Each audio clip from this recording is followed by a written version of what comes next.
Benoît Ambassa, un tempérament de gagnant. Du tapis à la vie active, Benoît Ambassa, toujours volontaire et à l'écoute, a su placer l'humain au cœur de chaque projet. Déterminé, il a su faire de sa passion une force dans son quotidien. Allons à la rencontre de notre lutteur qui transmet aujourd'hui sa passion. Bienvenue sur Sport Time. Aujourd'hui, nous allons parler de lutte avec Benoît Ambassa, un Camerounais qui a pratiqué la lutte au Cameroun et qui maintenant est de l'autre côté de l'Occident. Alors, bonjour, monsieur Benoît Ambassa. Bonjour, Bienvenue sur Sport Time. merci. Nous sommes honorés parce que vous êtes le premier de la discipline lutte que nous avons dans notre émission. Donc, nous aimerions parler avec vous de vos impressions par rapport à la lutte, à la Fédération camerounaise de lutte, et que vous nous parliez aussi de vous et de votre discipline. Donc, nous allons commencer. Pouvez-vous vous présenter devant les téléspectateurs pour qu'ils sachent exactement qui vous êtes? Je suis Benoît Ambassa, lutteur de base, résident en France. Aujourd'hui, je suis promoteur de la lutte au Cameroun. Ok. Depuis combien de temps faites-vous de la lutte? Ça, je pense que j'ai commencé à faire la lutte en 2009. En 2009, à Douala, Ouais, dans la ville de Douala. ouais. Alors, qu'est-ce qui vous a amené à pratiquer cette discipline? Pourquoi pas le football, le basket? Pourquoi la lutte? De base, j'ai fait judo. Et après le judo, bon, j'ai été inspiré par une dame qui était comme ma maman, ma marraine, Madame Gonka Francine. Quand j'arrive au collège Afri Saket, au collège Afri Saket à Douala en 2009, vu que tu es dans le domaine lutte, c'est elle qui me dit, mon fils, viens, tu vas essayer la lutte, on va voir ce que ça donne. C'est comme ça que je me suis levé un matin sur du sable, commencé à lutter, et voilà d'où l'inspiration a commencé. Et elle m'a confié aux entraîneurs régionaux à l'époque, les entraîneurs régionaux à l'époque étaient M. Nonga et M. Monka, qui ont continué la formation et jusqu'à ce que je devienne ce que je suis devenu aujourd'hui. Alors, nous voulons savoir quelles sont les valeurs qu'on peut retrouver dans cette discipline.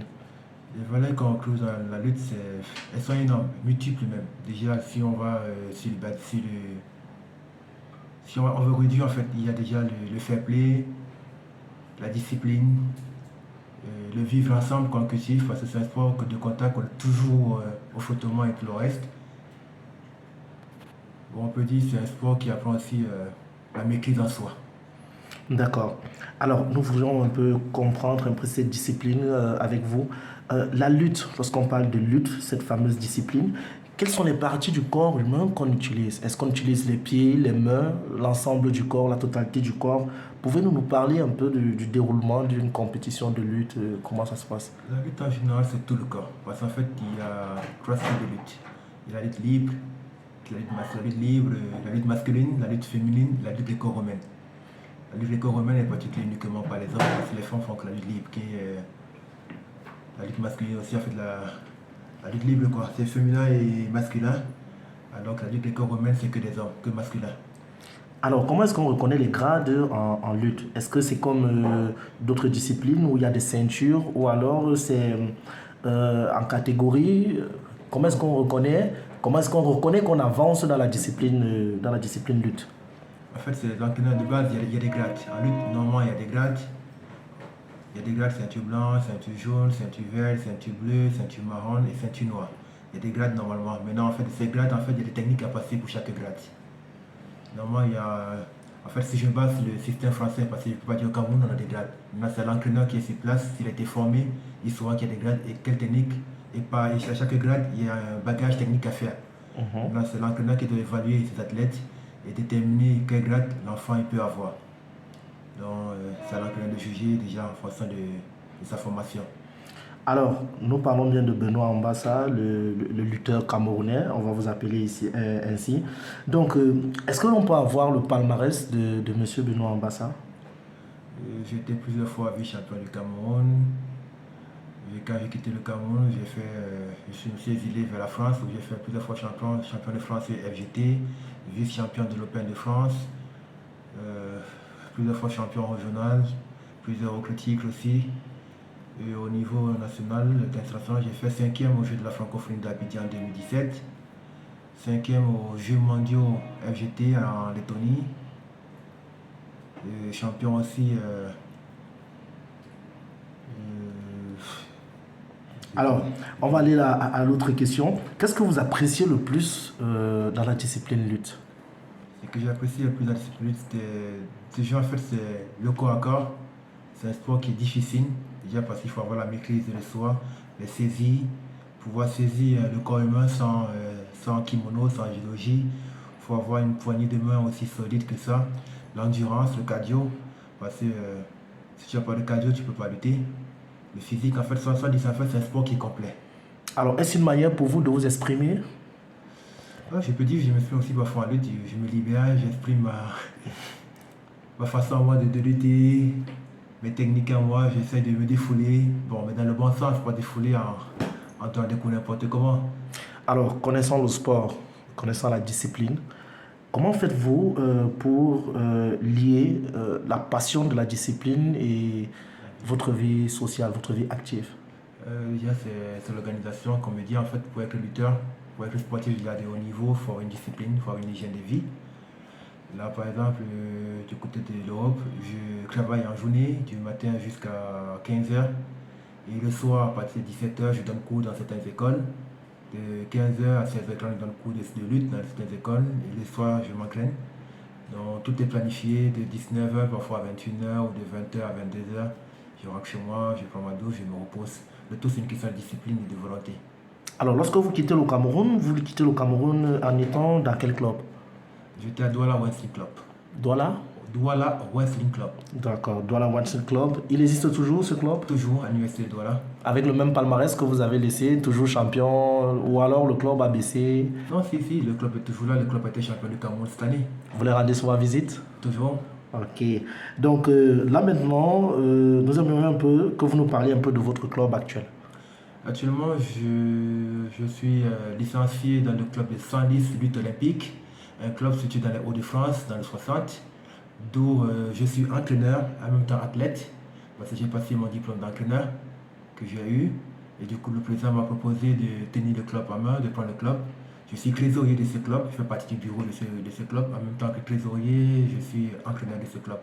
Alors, vous êtes le seul Africain? Vous êtes le seul noir dans le club? Non, j'ai d'autres noirs, bon, des noirs antillais, autres, Africains? africains, du Cameroun, de l'Afrique noire, je peux dire oui.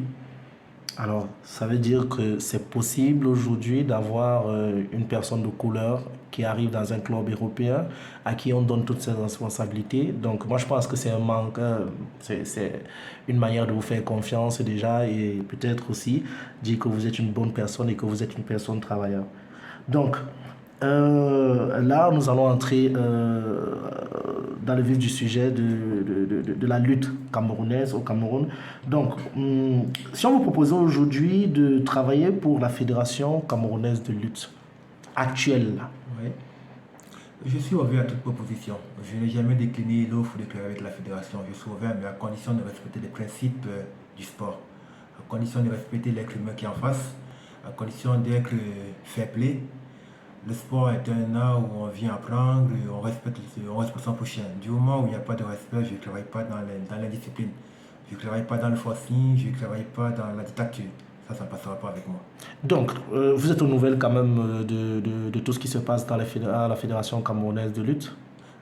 Je suis au parfum de tout, puisque je suis constamment en contact avec les présidents des ligues régionales du Cameroun. Donc, ce qui fait en sorte que je suis au parfum de tout ce qui peut se passer en lutte au Cameroun. Vous avez vu quelques photos, vidéos du championnat, je crois que c'est l'ouverture du championnat qui a eu lieu le 21 et le 22 de ce mois d'octobre 2023. Vous avez vu quelques photos ou quelques vidéos de ce championnat? Oui, j'ai eu des informations à propos de cette ouverture de saison qui avait lieu du côté de Bafoussam, qui a eu une durée sur un seul jour, qui a lieu que du 21, qui était parti pour le 21-22, mais ce qui s'est fait qu'uniquement le 21 et le 22, il n'y a rien eu, c'était fini. Je ne peux qu'encourager l'initiative de la fédération d'organiser des compétitions, mais je dois aussi décrier cette façon de fonctionner qui n'est pas logique. On ne peut pas faire une ouverture de saison et demander aux enfants de payer les licences la même année. Parce que déjà, il y a eu ouverture de saison au mois d'avril, il y a eu clôture au mois de septembre ou août, si je ne me trompe pas. Il est venu faire encore une ouverture la même année en octobre, on demande aux enfants de payer des licences, c'est pas normal. Soit on s'organise à travailler de façon normal. Soit on pouvait accorder la licence pour cette année jusqu'à l'année prochaine et reprendre le circuit normal. Alors, est-ce que vous avez des informations par rapport aux athlètes qui sont actuellement au top niveau? Quand je dis top niveau, ce sont des seniors, ceux que vous avez laissés, bien sûr, les seniors, que ce soit masculin, que ce soit féminin. Est-ce que vous connaissez quelques-uns qui sont quand même des personnes sur qui on peut compter au niveau de la Fédération camerounaise de lutte? En termes de lutte, la fédération camerounaise a des bons lutteurs, a des bons athlètes. On ne va pas décrier, par exemple, Abbé Solo, qui est un bon athlète qui est en plein essor et en pleine évolution. Mais tout ce que j'ai décrié, c'est la façon dont la fédération prend soin de ses athlètes. Par exemple, on a une Etané Bête qui n'a pas pu aller au championnat d'Afrique la dernière fois à cause d'un petit malentendu avec la fédération qu'on a dû mettre de côté alors que c'était notre médaille d'or. Et aussi aujourd'hui, qui est allé du côté de l'Australie pour se former encore et apprendre, je ne pense pas que la fédération a le culot d'aller vers elle pour la rappeler à l'équipe nationale. C'est aussi une chance de médaille en fait, quand on se dit fédération, on est censé fédérer, de réunir toutes les parties qu'on aime ou qu'on n'aime pas, de savoir discuter avec ses enfants, de savoir les encadrer, de préparer une bonne formation pour l'avenir. Ok. Euh, Aujourd'hui, vous êtes au Cameroun, vous êtes arrivé et est-ce que nous pouvons connaître la raison de votre venue? C'est pour apporter votre aide à la fédération, c'est pour avoir des nouvelles de la fédération. On peut connaître la raison de la venue au Cameroun? Je ne vous dirais pas que ma vie au Cameroun est basée sur le thème que de la fédération, non. Déjà que je suis camerounais, je suis d'origine camerounaise, j'ai une famille camerounaise, donc je peux être au Cameroun pour des raisons familiales, en mieux que professionnelles ou sportives. Mais c'est que quand je suis au Cameroun, je prends toutes les informations de la fédération. Je sais qu'actuellement, comme je dis, je ne suis pas en bon thème avec la fédération parce que la fédération ne veut pas de moi, à travers mon association que j'ai eu à créer, qui est le COLI. Et j'ai tendu la main plusieurs fois à la fédération pour travailler avec eux, ce qui a toujours été refusé. Et pour de concret, vous pouvez aller vers le président de la fédération ou vers son SG, le secrétaire général. Ils vous diront que Benoît Bassane doit toujours appeler pour une collaboration, mais qui n'a jamais été acceptée par cette fédération. Ah, ça, je peux vous confirmer que j'ai essayé d'entrer en relation avec la fédération. Donc, nous attendons toujours des réponses depuis les semaines. Donc, nous espérons avoir un mot venant d'eux par rapport à l'organisation ou alors à la saison qui est en train d'arriver. Alors, dites-nous, lorsque vous arrivez au Cameroun, dans votre programme, est-ce que vous avez des visites dans des clubs que vous allez effectuer, des visites de courtoisie envers les différents membres de la fédération? Est-ce que vous avez un programme d'aller rendre visite à toutes ces personnes-là? Oui, parfois quand j'arrive au Cameroun, parfois je peux me rendre au ministère des Sports pour essayer de saluer le secrétaire général, par exemple, comme ce jour j'y étais. Bon, je me fais comprendre que l'état de déplacement, il n'est pas là. J'ai essayé de l'appeler, ça a sonné, il n'a pas répondu. Bon, je veux rendre visite aussi à certains membres entraîneurs et autres. Je vais dans d'autres clubs aussi, comme Yaoundé 1 ou Yaoundé 2, où je peux aller parfois et partager du temps avec eux, apporter ma petite expertise que j'ai. Est-ce que vous êtes bien reçu lorsque vous allez rencontrer ces différents clubs, ces présidents de clubs, ces différentes personnalités de la fédération? Fédération, je ne vous dirais pas que... En fait, c'est politique. Vous savez, le monde est devenu politique. Vous verrez quelqu'un qui vous aime pas, il vous dit enfin, je vous aime pas, il va rigoler avec vous. Mais au fond de son cœur, il faut se débarrasser de vous. Mais bon, je ne tiens pas compte de ça, je fais ce que j'ai à faire. J'aime la lutte, je veux toujours partager. Et comme je dis, je reste ouvert à tout dialogue, à toute rencontre avec la fédération pour faire sortir toutes nos polémiques et autres et avancer. Le plus important, c'est le développement du sport qu'on aime, c'est le développement de nos athlètes. Mhm. Et voilà quoi. Alors, il y a une petite question, ne prenez pas ça mal. Est-ce que vous avez essayé d'entrer en contact avec le président de la fédération pour pouvoir discuter? Sincèrement, je vous dirais oui. Je suis entré en contact avec lui 2 fois pour les élections. Et quelle a été sa réponse? Il m'a renvoyé vers le SG, il m'a renvoyé vers le président m'a renvoyé vers le SG. Le SG a pu me faire comprendre comme quoi il y a eu assemblée, et pour l'assemblée, c'est 6 voix, il n'y a qu'une seule voix qui s'est portée pour mon intégration, les autres 6 voix sont refusées. Ah, mais ce n'est qu'une rencontre. Pourquoi est-ce qu'il y a toutes ces personnes à rencontrer, des réunions à faire pour votre intégration à la fédération? je parle juste d'une rencontre. Pourquoi le président hésite ainsi à vous rencontrer? Je ne saurais vous répondre parce que il n'y a que lui qui a la réponse. D'après les dit au Cameroun, c'est que je suis insolent. Je, je suis insolent, hautain et tout le reste, je me prends pour du n'importe quoi.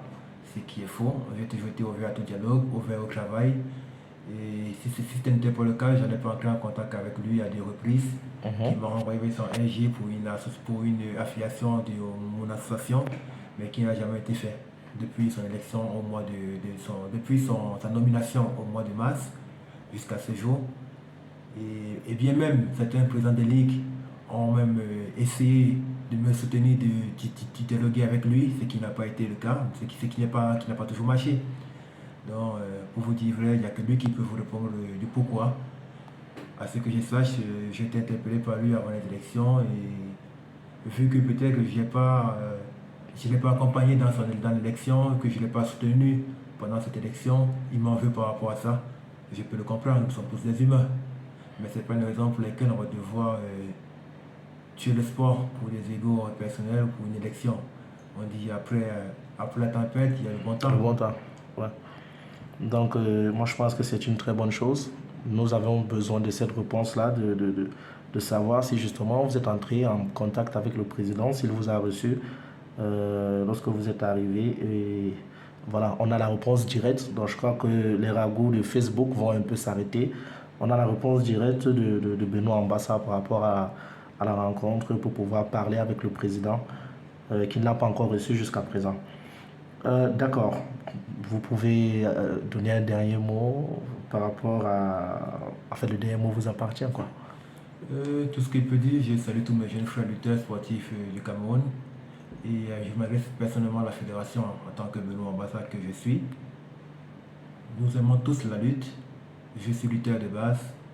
Mais je reste ouvert à tout dialogue avec la fédération. Je le dis et je le redis encore. Que tous ceux qui disent que Benoît Ambassa ne s'est jamais rendu chez le président ou chez le RG, c'est du mensonge pur et net. J'ai contacté le président de la fédération à 2 reprises, qui m'a envoyé chez son RG, le RG qui m'a renvoyé chez le président, et pour finir, on m'a fait comprendre que je suis persona non grata. Je suis resté tranquille. Aujourd'hui, je cherche à travailler avec d'autres institutions, je cherche d'autres collaborations ailleurs, et je continue à faire développer la lutte d'une autre façon. Merci beaucoup d'avoir été des nôtres. Merci d'avoir répondu à nos questions. Vous pouvez retrouver cette émission sur la page Facebook de Sport Time, sur la page YouTube de Sport Time et aussi sur la page Easy Life Sport. Donc, merci beaucoup, Monsieur Benoît Ambassa, de nous avoir reçus chez vous pour pouvoir répondre à toutes ces questions. Donc, il a fallu que je vienne vers vous pour pouvoir avoir justement votre mot et pour pouvoir enlever un peu toute cette saleté qui tourne autour de vous par rapport à votre relation entre le président de la fédération et vous. Merci d'avoir été des nôtres. Merci à vous et merci à la génération future du sport camerounais. Merci. En ce moment, dans Sport Time, toute l'actualité du sport camerounais. Interview exclusive de nos sportifs. Nous parlons de toutes les disciplines sportives. Abonnement numérique, seulement à 500 francs par mois. Sport Time, tous unis par le sport.